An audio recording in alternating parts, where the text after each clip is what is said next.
I was 18 years old when I got married. I belonged to a very conservative family, a Baloch family, where good daughters never say no to their parents.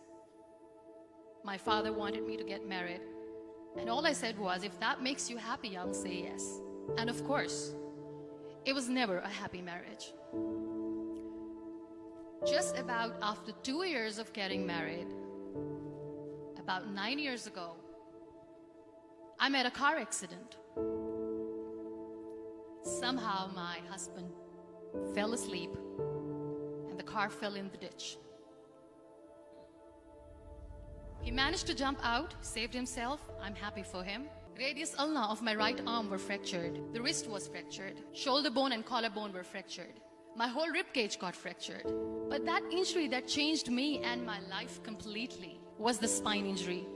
Many people came to rescue. They gave me CPR. They dragged me out of the car. And while they were dragging me out, I got the complete transection of my spinal cord. Those 2.5 months in the hospital were dreadful. I was at the verge of despair. One day, doctor came to me and he said, well, I heard that you wanted to be an artist, but you ended up being a housewife. I have a bad news for you. You won't be able to paint again.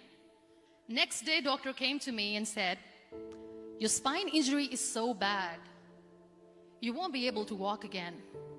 I took a deep breath and I said, it's all right. Next day, doctor came to me and said, because of your spine injury and the fixation that you have in your back, you won't be able to give birth to a child again. That day, I was devastated. I started to question my existence. Why am I even alive?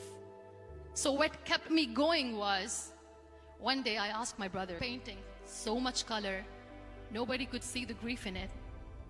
Only I could. And that day I decided that I'm going to live life for myself. I am not going to be that perfect person for someone. I am just going to take this moment and I will make it perfect for myself. That I'm going to fight my fears. So I wrote down one by one all those fears. And I decided that I'm going to overcome these fears one at a time. You know what was my biggest fear? Divorce. But the day I decided that this is nothing but my fear, I liberated myself by setting him free. And I made myself emotionally so strong that the day I got the news that he's getting married, I sent him a text that I'm so happy for you and I wish you all the best.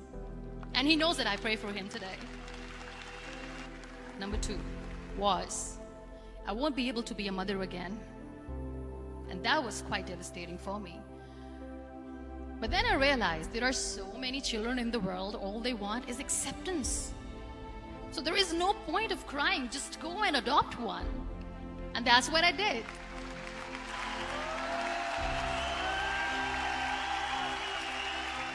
I gave my name in different organizations, different orphanages, and I waited patiently.